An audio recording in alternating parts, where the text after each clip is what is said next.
Hasta duydum gelemedim, gelip seni bulamadım. Gurbet bana haram olsun, ben anama doyamadım, namazını kılamadım.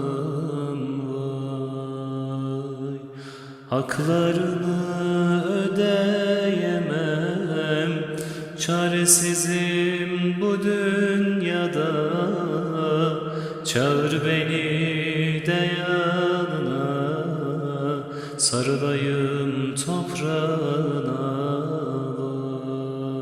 Vay, anam anam güzel anam, anam anam garip anam, öldüğüne inanamam, nasıl oturup ağlamam.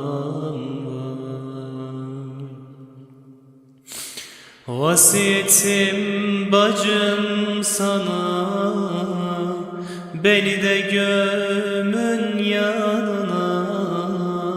Kefensiz koyun koynuna, sarılayım toprağına, sarılayım kucağına.